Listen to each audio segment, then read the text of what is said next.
Pastor इभान्जलिस्टहरू चाहिँ हाम्रो आत्मिक बाबुआमाहरू हुन् नि त है, हो कि होइन? अनि उहाँहरूले चाहिँ आफ्नो परिवारलाई वास्ता नगरेर, उहाँहरूले आफ्नो नानी बाबुहरूलाई याद नगरेर सर्वप्रथम मण्डलीको नानीहरूलाई चाहिँ उहाँहरूले पहिलो ठाउँ दिएको म देख्छु है। अनि उहाँहरूको नानी, उहाँहरूको बुढीहरू बिमारी हुँदा पनि उहाँहरूलाई घरमा राखेर चाहिँ मण्डलीको एक एकजनाको घरमा गएर प्रार्थना गरेको म देख्छु है।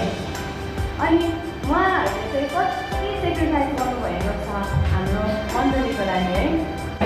उहाँहरूले चाहिँ धरी गाडी छैन है, र पनि बाइकमा भए पनि आउनुहुन्छ। अनि उहाँहरूले चाहिँ कति हार्डवर्क गरिराख्नु भएको छ है।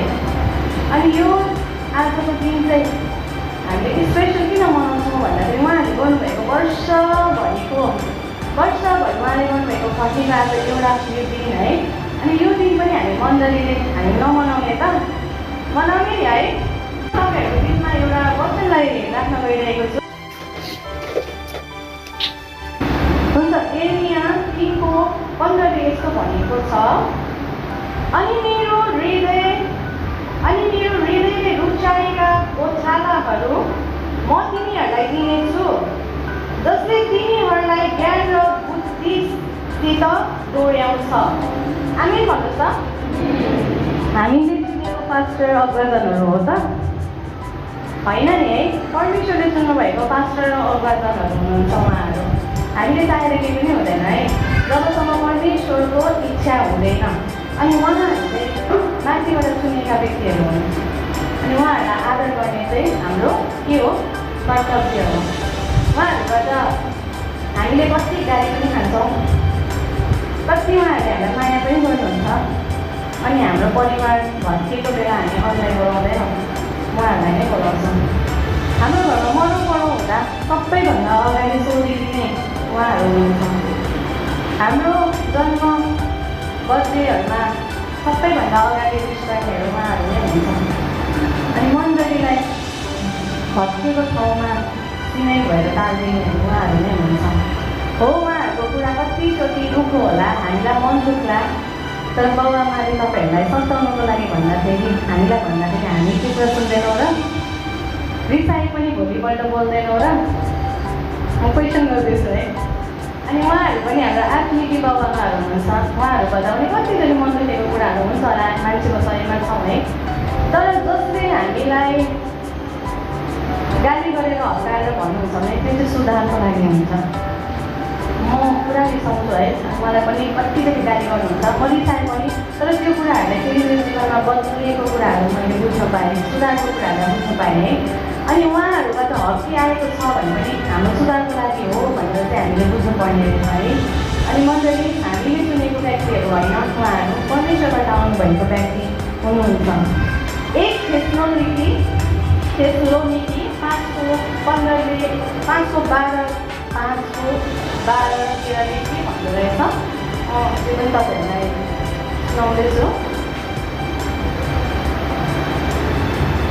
तर भाइ हो, हामी तिनीहरूलाई आग्रहपूर्वक बिन्ती गर्छौँ कि तिनीहरूका माझमा परिश्रम गर्नेहरू जो परम प्रभुमा अगुवाहरू हुन् र तिनीहरूलाई चेतावनी दिन्छन्, तिनीहरूको आदर गर। आदर गर्नु पनि मैले भनेर होइन है, तपाईँहरूले भनेर होइन है, तर आदर गर्नु पनि हामीलाई कसरी सिकाउनु भएको रहेछ? परमेश्वरले सिकाउनु भएको रहेछ। हामी आफ्नो आमा बाबालाई आदर गर्छौँ नि है घरमा।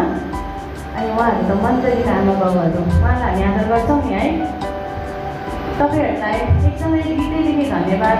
म भन्नु सकिरहेको छैन शब्दहरू कसरी भन्नु, तर पनि तपाईँहरूले गर्नुभएको जुन चाहिँ सेक्रिफाइस छ चर्चमा चाहिँ हामी एकदमै धन्यवादी छौँ। मण्डली ताली बजाउँ होइन? हुन्छ, हामी यसमै हामी खदा अर्पण गर्नेछौँ। हामी खदा अर्पण गर्नको निम्ति चाहिँ हामी एकदम डिसिप्लिनसँग गर्नेछौँ है, लाइन बाई लाइन आउनेछौँ भएको छैन। अनि बबिदादा नआउनु भएको कारणले चाहिँ हामी भाउजूलाई नै पठाउँदैछौँ।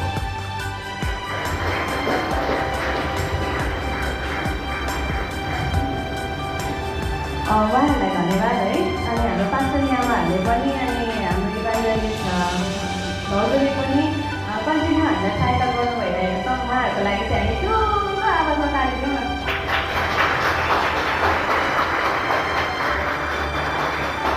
पास्टर आमा सँगसँगै हाम्रो चर्चमा चाहिँ बाबु रोमन पनि हुनुहुन्छ, तपाईँहरूलाई थाहा भएको कुराहरू हो।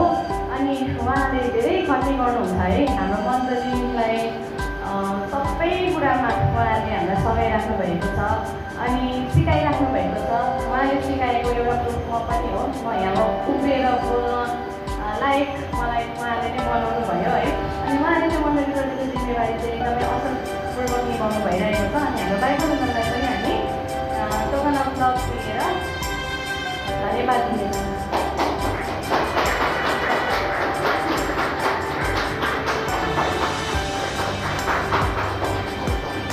हुन्छ, हामी तपाईँहरू सबैलाई फेरि पनि धन्यवाद जनाउँछौँ। अनि हामी तपाईँहरूको निम्ति चाहिँ प्रार्थना गर्न चाहन्छौँ।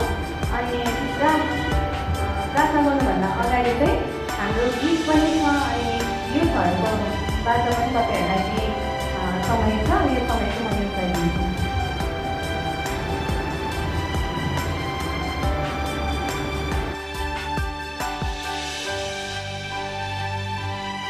प्रार्थना गर्नेछौँ। आउँदो दिनहरू हाम्रो पास्टर आमा इभान्जलिस्ट दादा भाउजू प्रभुमा हुर्किँदै बढ्दै गएको अनि अझै सेवाकाईमा उहाँहरूको सुस्वास्थ्यको लागि, उहाँहरूको परिवारको सुस्वास्थ्यको लागि, उहाँहरूको आउने जाने क्रममा यातायातको लागि अनि साथै उन्नति र प्रगतिको लागि पनि है। हाम्रो पास्टर बाउ, हाम्रो पास्टर आमा चाहिँ कहिले निता भएको हामी हेर्न चाहँदैनौँ है। उहाँहरू पनि ठुलो ठुलो गाडीमा हिँडेको हेर्न चाहन्छु म झन् है। अनि त्यो आशिष चाहिँ उहाँहरूको लागि हामी बोलिदिइराखौँ। उहाँहरूलाई जमिन घरको आवश्यक छ, त्यसको लागि पनि हामी प्रार्थना गरिदिइराखौँ। हाम्रो पास्टर आमा बलियो भएको भने हामी पनि त बलियो हुन्छ होइन।